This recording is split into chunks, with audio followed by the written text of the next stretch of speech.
Press club का काम है कि वो अवाम के मसाइल को उजागर करें, उसको आला हुकाम के सामने ले आएं।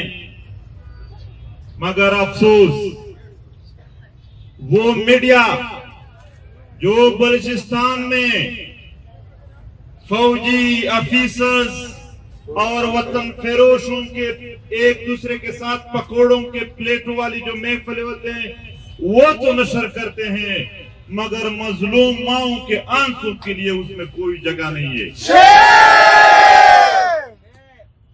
वो मीडिया जो बलूचिस्तान में बलोचों को मारने के लिए डेथ स्क्वाड और फौजी ऑफिसर्स के प्रोग्राम और ड्रामेबाज मशक़ को दिखा सकते हैं, मगर यहाँ के मजलूमों की आवाज उनको कोई कवरेज नहीं दे सकते हैं।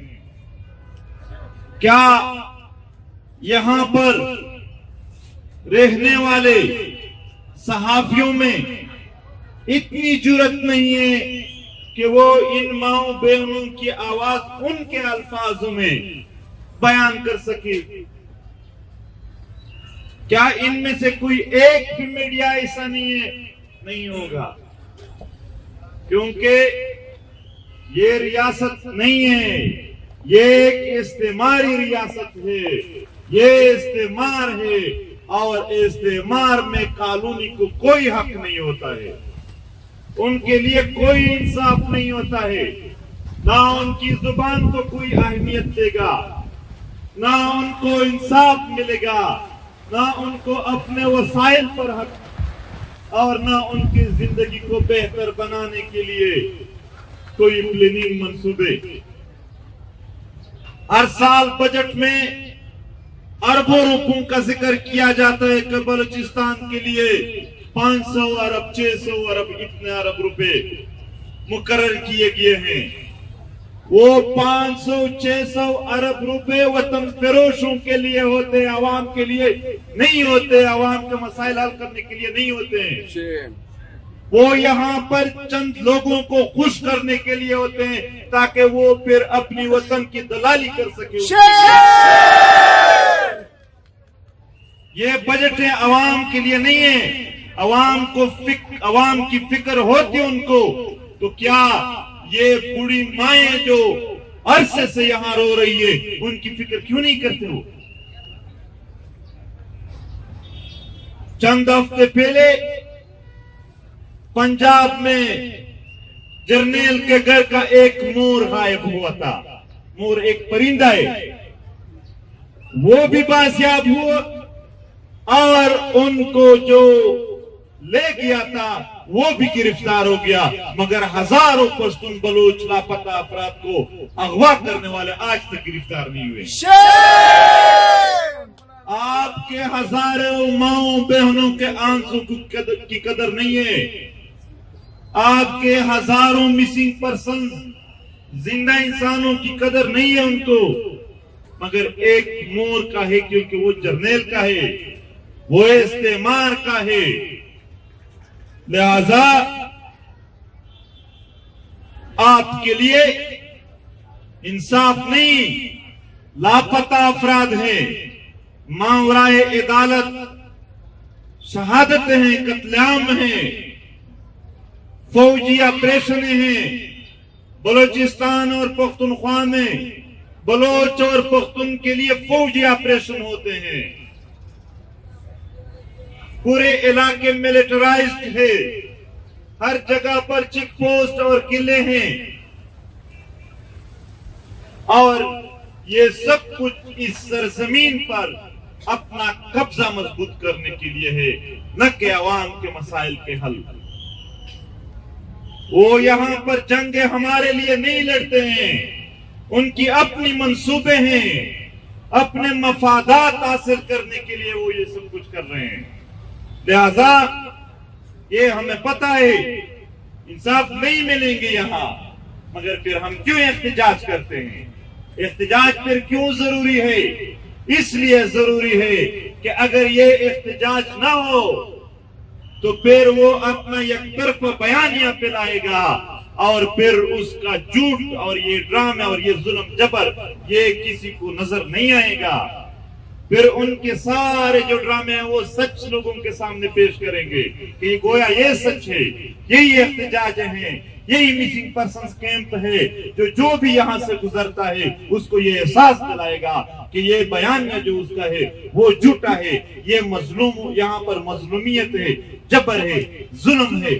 ہم اس احتجاج سے اگر اور کچھ ثابت نہ کر سکے, کم سے کم اپنی مظلومیت کو ثابت کر سکتے ہیں, کم سے کم ان کے جو دعوے ہیں ان کو تو جھوٹا ثابت کر سکتے ہیں, کم سے کم ان کا جو ظلم ہے ان کو تو آشکارا کر سکتے ہیں. باقی یہاں پر بات ہوئی کہ رانا ثناءاللہ یہاں آئے تھے, انہوں نے مونچے بھی چھوڑے ہیں کہ گویا وہ کوئی بہادر سا بندہ ہے. آپ بہادر ہو تو ایک بلوچ لاپتہ افراد کو فوج سے نکال کے دے دو, میں آپ کی بہادری کو دیکھتا ہوں. آپ کی بہادری وہاں تک ہے جہاں تک فوج آپ کو اجازت دے گا, اس سے آگے آپ نہیں ہو. یہاں پر وعدے کرتے ہو, لوگوں کو امید دلاتے ہو اور پھر کچھ نہیں ہوتا ہے. ابھی یہ 2-3 مہینے پہلے کی بات ہے, ضلع خیبر میں لاپتہ افراد کے 2-3 خاندان تھے, ان کو بتایا گیا کہ کل پرسوں آپ کے لاپتہ افراد گھر آنے والے ہیں. سب نے نئے کپڑے خریدے, رنگ سازی ہوئی گھر میں, جگمگاتے لائٹ وغیرہ بھی آن ہو گئے کہ اب آئیں گے, خوش آمدید دیواروں پر لکھا, اور وہ تیزی سے یہ کام کر رہے تھے کہ وہ آئیں گے. مگر پھر کیا ہوا؟ کچھ نہیں ہوا. اب انہوں نے وہ کپڑے جو بچوں کے لیے نئے خریدے تھے روتے روتے بند کر دیا. کیا کریں اس کا؟ اس طرح آپ لوگ کیمپوں میں آ کر لوگوں کے ساتھ وعدے کر دیتے ہو, وہ جا کے ان کے بچوں کو, ماؤں کو بتا دیتے ہیں کہ الحمدللہ وہ آنے والے ہیں, اور پھر وہ اپنے گھر کو صاف کرتے ہیں, وہ اپنے نئے کپڑے خرید لیتے ہیں, خوشی کے جشن منانے کے لیے تیاری شروع ہو جاتی ہے, اور آپ اس کو زائل کر دیتے ہو. یہ ایک اور ظلم ہے کہ یہاں جھوٹے وعدے ہوتے ہیں. مریم نواز جب اپوزیشن میں تھے, جب ان کا اقتدار نہیں تھا, تو اس کوئٹہ میں ہماری ان ماؤں بہنوں کے ساتھ بیٹھ کر ایک ایسا پوسٹ بنایا کہ گویا ان کو بہت غم ہے ان کا. مگر آج کیا ہے؟ آج ان کی حکومت ہے, ان کو کچھ یاد نہیں ہے بلوچ مسنگ پرسن, نہ اس کو پشتون یاد ہے, نہ اس کو بلوچ یاد ہے. اس لیے میں ہر وقت اپنے تقریروں میں کہتا ہوں کہ لاہور اور اسلام آباد کے لڑائی میں پشتون اور بلوچ اپنے آپ کو مصروف نہ رکھے. وہاں جس کا بھی اقتدار ہو آپ کے لیے سب ایک جیسے ہیں, وہ نہ آپ کو انصاف دینا چاہتے ہیں نہ دیں گے. یہاں پر جو بھی آپ کے ساتھ ہمدردی دکھاتے ہیں وہ موس اس وقت میں ان کی اپنی کچھ ضرورتیں ہوتے ہیں, اس کے پورا کرنے کے لیے ہوتے ہیں. آج کسی کو وہ یاد نہیں ہے. لہذا اگر ہم ظلم کی بات کریں تو بہت زیادہ ہے, ہر شکل میں ہے. لاپتہ افراد کے خاندانوں کے ساتھ کیا گزرتا ہے کوئی اندازہ نہیں لگا سکتا ہے کہ جب حیات بلوچ کو ان کے ماں اور باپ کے سامنے قتل کر دیا گیا. ریاستی دہشت گردی نامنظور نامنظور ریاستی دہشت گردی نامنظور نامنظور. پشتونخوا میں, پشتون بیلٹ میں جو ظلم اور جبر ہوا ہے آپ سوچ بھی نہیں سکتے ہیں. وہاں تو ماما صاحب لینڈ مائنز بھی گاؤں میں بوئے گئے ہیں. ہر روز وہاں پر بچے جو چھوٹے بچے ہوتے ہیں وہ ان کا شکار ہوتے ہیں. پرسوں بھی تو بہنیں تھے, ایک کا عمر 9 سال ہے اور دوسرے کا 15 साल अभी वो जवानी के लिए यानी अपने ख्वाब देख रहे थे, फिर क्या हुआ, लैंड माइंस के शिकार हुए, इसी फौज में लगाए। और आप वो तस्वीर मैंने शेयर किए, उनके मुंह से खून आ रहा है, शहीद हो गए।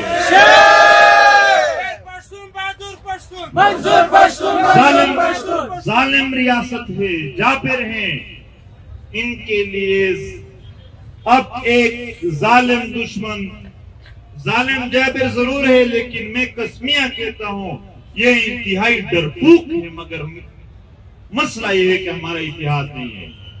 इस जालिम और जाबिर और बुज़दिल को गिराने के लिए एक बड़ी जिसामत बनानी होगी, एक मजबूत जिसामत बनानी होगी।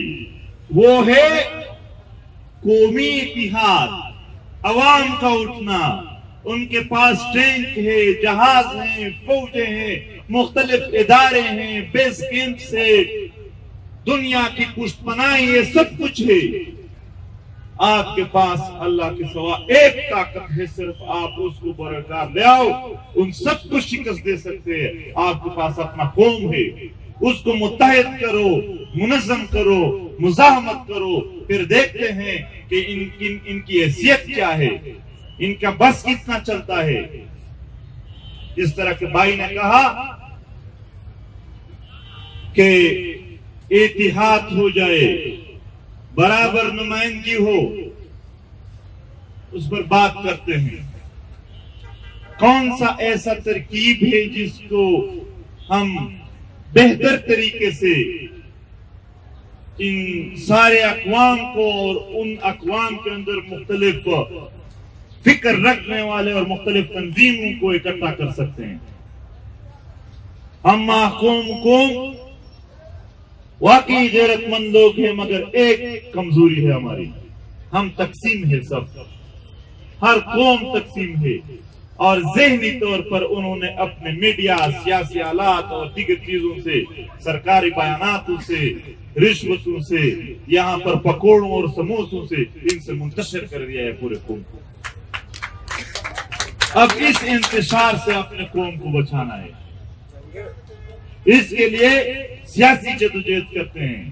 हम ये जो जदोजहद करते हैं ये अपनी बयानिए को मजबूत करने के लिए और फिर उस बयानिए यानी को मानने वाले को मुनज़्ज़म करने के लिए करते हैं। बाकी अपना हक कैसे लेते हैं ये फिर वक्त आएगा, फिर तुमको बताएंगे कि हक कैसे लिया जाता है और हक लेने के तरीके क्या होते हैं। ये जो हमारा मुज़ाहमत है, ये जो अभी हम जदोजहद कर रहे हैं, ये अपने कौम को समझाने और फिर मुनज़्ज़म करने के लिए है, उनको शऊर देने और उसको नज़म व ज़ब्त देने के लिए। एक बार मुनज़्ज़म हुए फिर देखते हैं कि मुज़ाहमत के कौन कौन से तरीके हम अप्लाई करेंगे। इंसाफ भी ले सकते हैं और ना इस सरजमीन पर उनके ये गलीज कदम होंगे फिर, मगर तब तक एक इतिहाद चाहिए, एक हम आहंगी चाहिए। हम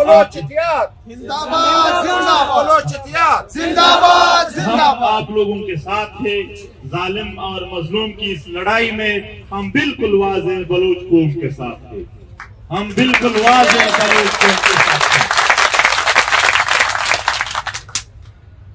इसमें कोई अगर मगर नहीं है और खुशकिस्मत ये है कि हमारा दुश्मन भी एक है, इसलिए इत्तेहाद आसानी से पैदा हो सकता है। हमारा दुश्मन एक है, हमने एक होना है। हम बलोच कौम के साथ बहुत ही वाज़ेह तौर पर उनके साथ खड़े हैं। जालिम और मजलूम की इस जंग में जो भी हो, हम बलोच कौम के साथ हर हालत में रहेंगे और उनके साथ होंगे। और मुश्तरका जदोजहद के लिए यकीनन सिंधियों के भी इस तरह के मसाइल है, कश्मीर और गिलगित बल्तिस्तान में भी हैं, हजारा हैं, और इस तरह सराइकी बेल्ट में भी इस तरह के मसाइल हैं। इन सब को कैसे मुत्तहिद कर सकते हैं, इन पर बैठ कर बात भी करते हैं, तरकीब बनाते हैं। जहां तक मुमकिन हो इंशाअल्लाह मुश्तरका जदोजहद करेंगे। बाकी वाइस پر بلوچ مسنگ پرسنز نے بہت زیادہ جدوجہد کیا ہے، بہت زیادہ یعنی ایک مزاحمت کو مسلسل زندہ رکھا ہے. ہم اس کو سلام پیش کرتے ہیں. 14 سالوں سے انہوں نے یہاں پر احتجاجی کیمپ لگایا ہوا ہے. ہم ان کو سلام پیش کرتے ہیں. شکریہ.